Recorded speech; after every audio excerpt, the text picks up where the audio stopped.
টাইমলৈ স্বাগতম মই অভিলাষ আৰু লৈ আহিছো এটা গুৰুত্বপূৰ্ণ খবৰ হঠাৎ নিজৰ সিদ্ধান্ত সলনি কৰিছে শ্যামকানু মহন্তই জেলত থকাৰ মন শ্যামকানু মহন্তই যিগৰাকী শ্যামকানুৱে অধিবক্তাৰ দুৱাৰে দুৱাৰে বিচাৰি ফুৰিছিল জামিনৰ কাৰণে যিগৰাকী শ্যামকানুৱে অধিবক্তা বিচাৰি ঘূৰি ফুৰিছিল সেইগৰাকী শ্যামকানুৱে বৰ্তমান সময়ত নিজৰ জামিন আবেদন প্ৰত্যাহাৰ কৰিছে জেলত থকাৰ ইচ্ছা নে অন্য কিবা এই সন্দৰ্ভত প্ৰশ্ন উত্থাপন হৈছে কিয়নো যিগৰাকী শ্যামকানুৱে অধিবক্তা বিচাৰি জামিন আবেদন কৰি আছিল সেইগৰাকী শ্যামকানুৱে কিন্তু নিজৰ স্থিতি সলাইছে হঠাৎ সলনি কৰিছে নিজৰ সিদ্ধান্ত আৰু এই সন্দৰ্ভত সবিশেষ লৈ অহাৰ চেষ্টা কৰিছো জনাই আছো ডাঙৰ খবৰ টাইম 8 বিগ ব্ৰেকিং জেলতে থকাৰ মন শ্যামকানু মহন্তৰ জেলত থকাৰ ইচ্ছা লাগিছে শ্যামকানু মহন্তৰ সলনি কৰিছে নিজৰ স্থিতি বা নিজৰ সিদ্ধান্ত সিদ্ধান্ত সলনি কৰিছে শ্যামকানু মহন্তই অধিবক্তা বিচাৰি হাবাথুৰি খোৱা শ্যামকানু মহন্তৰ বৰ্তমান সময়ত জেলত থকাৰ ইচ্ছা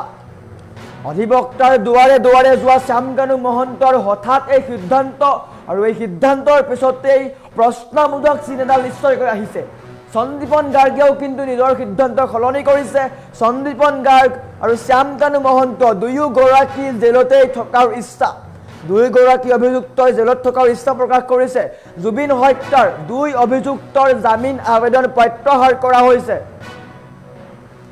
শ্যামকানু মহন্তৰো জামিন আবেদন প্ৰত্যাহাৰ কৰা হৈছে বৰ্তমান সময়ত ডাঙৰ খবৰ আহি পৰিছে জুবিন গাৰ্গক লৈ বা জুবিন গাৰ্গৰ ঘটনাক লৈ সন্দীপন গাৰ্গেও প্ৰত্যাহাৰ কৰিছে জামিন আবেদন দুয়োগৰাকী অভিযুক্তই নিজৰ নিজৰ যে জামিন আবেদন কৰিছিলে সেই আবেদন প্ৰত্যাহাৰ কৰিছে শ্ৰেষ্ঠই জামিন আবেদন প্ৰত্যাহাৰ কৰিছে দুয়োগৰাকী অভিযুক্ত ইয়াৰ অৰ্থ তেওঁলোক জেলতে থকাৰ মন মেলিছে অমৃত প্ৰভা দুই দেহৰক্ষীৰো আজি জামিন আবেদনৰ শুনানি হৈছিলে আৰু সম্পন্ন হৈছে 30 জানুৱাৰীত হ'ব পৰৱৰ্তী শুনানি 30 জানুৱাৰীত পৰৱৰ্তী শুনানি হ'ব কিন্তু সেই সমূহ একপক্ষীয় এটা কথা ইয়াত আহি পৰিছে এইগৰাকী শ্যামকানু মহন্তই কিন্তু নিজৰ স্থিতি সলনি কৰিছে যিগৰাকী শ্যামকানু মহন্তই জামিন আবেদন কৰিছিল বা জুবিন গাৰ্গৰ মৃত্যুৰ পিছৰে পৰা নিজকে নিৰ্দোষী বুলি প্ৰমাণ সজোৱাৰ চেষ্টা কৰি আছিল সেইগৰাকী শ্যামকানু মহন্তই কিন্তু জামিন আবেদন প্ৰত্যাহাৰ কৰিছে ইয়াত কিন্তু প্ৰশ্নবোধক চিন এডাল নিশ্চয়কৈ আহিছে কিয় বুলি নিশ্চয়কৈ সকলোৱে প্ৰশ্ন কৰিব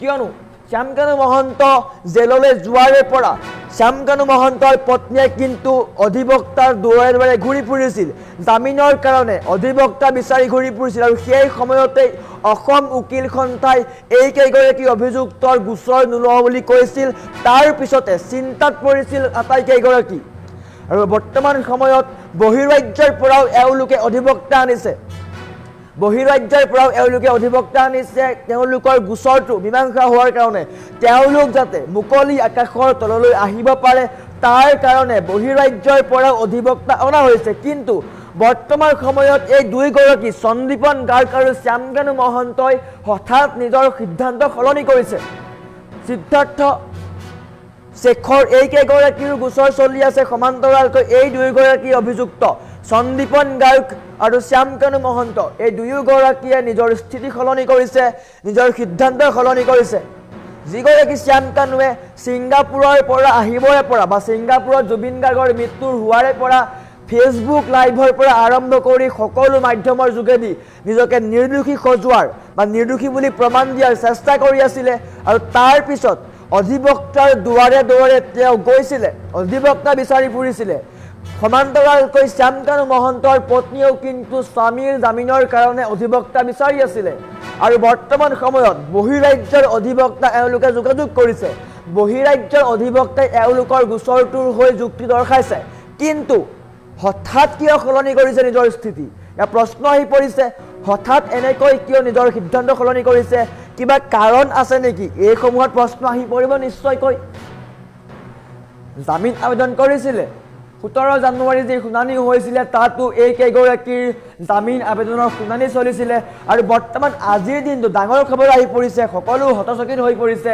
হঠাৎ নিজৰ সিদ্ধান্ত সলনি কৰিছে শ্যামকানু মহন্তৰ সমান্তৰালকৈ সন্দীপন গাৰ্গে এই দুয়োগৰাকীয়ে নিজৰ সিদ্ধান্ত সলনি কৰিছে ইয়াৰ আঁৰত কিবা কাৰণ আছে নে নিজে এওঁ সিদ্ধান্ত গ্ৰহণ কৰিছে এতিয়া প্ৰশ্নবোধক আহি পৰিছে কিয়নো এই দুয়োগৰাকী হৈছে শ্যামকানু মহন্তই হৈছে জুবিন গাৰ্গৰ হত্যাকাণ্ডৰ মূল অভিযুক্ত বা মূল দোষী বুলি ক'ব পাৰি বা অভিযুক্ত বুলি ক'ব পাৰি কিন্তু এইগৰাকী শ্যামকানু মহন্তই নিজৰ স্থিতি সলনি কৰিছে নিজৰ জামিন আবেদনৰ আবেদন প্ৰত্যাহাৰ কৰিছে। কল্পনা কৰক, যিগৰাকী শ্যামকানু মহন্তই জুবিন গাৰ্গৰ মৃত্যুৰ পিছৰে পৰা নিজকে লুকুৱাই ৰাখিছিল, নিজকে নিৰ্দোষী বুলি প্ৰমাণ কৰিবলৈ বাৰে বাৰে ফেচবুক মাধ্যমৰ যোগেদিয়ে হওক বা সামাজিক মাধ্যমেই হওক বা সংবাদ মাধ্যমেই হওক সেইসমূহত নিজৰ মন্তব্য আগবঢ়াইছিল, সেইগৰাকী শ্যামকানু মহন্তই কিন্তু জেলৰ পৰা ওলাব বিচৰা নাই। কিয়? ইয়াত নিশ্চয়কৈ সকলোৱে এনেকৈ প্ৰশ্ন কৰিব, কিয় বুলি সকলোৱে প্ৰশ্ন কৰিব। যিগৰাকী শ্যামকানুৱে বাহিৰলৈ ওলাবৰ কাৰণে বিভিন্ন চেষ্টা কৰিছিল, বিভিন্ন অধিবক্তাৰ সৈতে যোগাযোগ কৰিছিল, সমান্তৰালকৈ তেওঁৰ পত্নীয়েও অধিবক্তাৰ সৈতে যোগাযোগ কৰিছিল, সেইগৰাকী শ্যামকানুৱে কিন্তু এতিয়া জেলৰ পৰা ওলাব বিচৰা নাই। জেলৰ ভাত খাই ভাল পাইছে নেকি শ্যামকানু মহন্তই? এইটো কথা আহি পৰিছে বৰ্তমান সময়ত। সকলোৱে প্ৰশ্নবোধক প্ৰশ্ন আহি পৰিছে, কিয়নো জুবিন গাৰ্গৰ হত্যাকাণ্ডৰ জড়িত সকলো অভিযুক্ত বৰ্তমান জেলত আছে। আৰু এই শ্যামকানু মহন্ত আৰু সন্দীপন গাৰ্গে কিন্তু জেলত থকাৰ মন মেলিছে। কিয় জেলত থকাৰ মন কিয় মেলিছে? হঠাৎ নিজৰ সিদ্ধান্ত কিয় সলনি কৰিছে? ইয়াৰ প্ৰশ্ন আহি পৰিছে। সকলোৱে এনেকৈয়ে আশাৰে বাট চাই আছে জুবিন গাৰ্গে ন্যায় লাভ কৰিব। আৰু বৰ্তমান সময়ত এই দুয়োগৰাকী অভিযুক্তই কিন্তু নিজৰ সিদ্ধান্ত সলনি কৰিছে, নিজৰ স্থিতি সলনি কৰিছে। আমাৰ ওচৰত অধিবক্তাৰ মন্তব্য আহি পৰিছে, যদি সম্ভৱ হয় আমি অধিবক্তাৰ মন্তব্য দেখুওৱাৰ চেষ্টা কৰিম।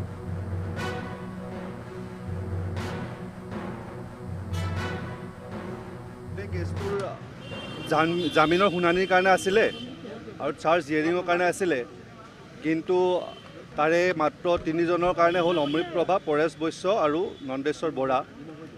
এখেত তিনিজনৰ কাৰণে আজি জামিনৰ শুনানিটো হ'ল। বাকী কেইজনে জামিনৰ যিটো আবেদন আছিল সেইখন উঠাই লৈছে। তেওঁলোকে উইথড্ৰ কৰিছে বেল পিটিশ্যন। আৰু গোটেই শুনানি হোৱাৰ পিছত অহা 30 জানুৱাৰী, অহা 30 তাৰিখে এই শুনানিৰ অন্তত যিটো ন্যায় মানে ৰায়দান দিব, সেইটো ন্যায়াধীশে স্থগিত ৰাখিছে। অহা 30 তাৰিখে এই বেইলৰ ওপৰত ৰায়দানটো দিব, তেওঁলোকক বেইল দিয়ে নে নিদিয়ে। যুক্তিখিনি সবলভাৱে প্ৰতিস্থাপন কৰিছে আজি, গতিকে আমাৰ ভাল লাগিছে আৰু কথাটো সেইটোৱে। দুজনে বেইল পিটিশ্যন দিছিলে যদি উইথড্ৰ কৰিছে, আৰু 3জনৰ আজি হিয়াৰিং হৈছে। অহা 30 তাৰিখে আমি ইয়াৰ ৰিজাল্টটো পাম। সিমানখিনি আজি সিমানখিনি। চৰকাৰী পক্ষৰ যুক্তিসমূহ তেওঁ যিটো সেইবোৰ শুনি আপোনাৰ নিশ্চয় নিশ্চয় ভাল হৈছে, সবলভাৱে কৰিছে তেওঁ, নিশ্চয়। Thank you. আজি সিমানখিনি আৰু নাই। যুক্তিখিনি সবলভাৱে প্ৰতিস্থাপন কৰিছে আজি, গতিকে আমাৰ ভাল লাগিছে আৰু কথাটো সেইটোৱে। দুজনে বেইল পিটিশ্যন দিছিলে যদি উইথড্ৰ কৰিছে, আৰু 3জনৰ আজি হিয়াৰিং হৈছে। অহা 30 তাৰিখে আমি ইয়াৰ ৰিজাল্টটো পাম। সিমানখিনি আজি সিমানখিনি। চৰকাৰী পক্ষৰ যুক্তিসমূহ তেওঁ যিটো সেইবোৰ শুনি আপোনাৰ নিশ্চয় ভাল হৈছে, সবলভাৱে কৰিছে তেওঁ, নিশ্চয়। Thank you. আজি সিমানখিনি আৰু নাই। যুক্তিখিনি সবলভাৱে প্ৰতিস্থাপন কৰিছে আজি, গতিকে আমাৰ ভাল লাগিছে আৰু কথাটো সেইটোৱে। দুজনে বেইল পিটিশ্যন দিছিলে যদি উইথড্ৰ কৰিছে, আৰু 3জনৰ আজি হিয়াৰিং হৈছে। অহা 30 তাৰিখে আমি ইয়াৰ ৰিজাল্টটো পাম। সিমানখিনি আজি সিমানখিনি। চৰকাৰী পক্ষৰ যুক্তিসমূহ তেওঁ যিটো সেইবোৰ শুনি আপোনাৰ নিশ্চয় ভাল হৈছে, সবলভাৱে কৰিছে তেওঁ, নিশ্চয়। Thank you. আজি সিমানখিনি আৰু নাই। যুক্তিখিনি সবলভাৱে প্ৰতিস্থাপন কৰিছে আজি, গতিকে আমাৰ ভাল লাগিছে আৰু কথাটো সেইটোৱে। দুজনে বেইল পিটিশ্যন দিছিলে যদি উইথড্ৰ কৰিছে, আৰু 3জনৰ আজি হিয়াৰিং হৈছে। অহা 30 তাৰিখে আমি ইয়াৰ ৰিজাল্টটো পাম। সিমানখিনি আজি সিমানখিনি। চৰকাৰী পক্ষৰ যুক্তিসমূহ তেওঁ যিটো সেইবোৰ শুনি আপোনাৰ নিশ্চয় ভাল হৈছে, সবলভাৱে কৰিছে তেওঁ, নিশ্চয়। Thank you. আজি সিমানখিনি আৰু নাই।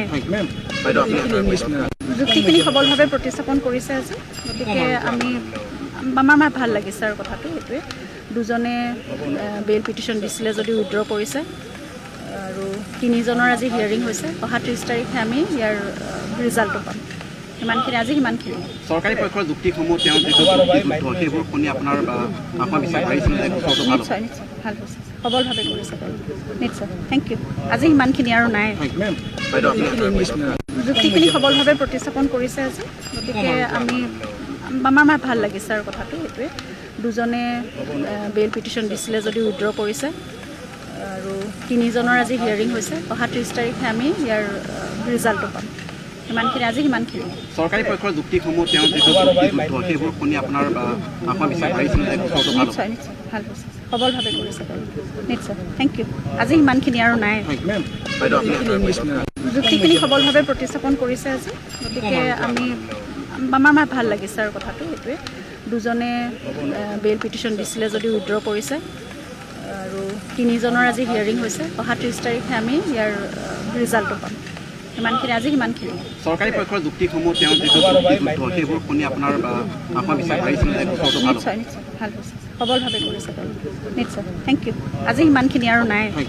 বাইদেউ আপুনি যুক্তিখিনি সবলভাৱে প্ৰতিস্থাপন কৰিছে আজি, গতিকে আমাৰ ভাল লাগিছে আৰু কথাটো সেইটোৱে।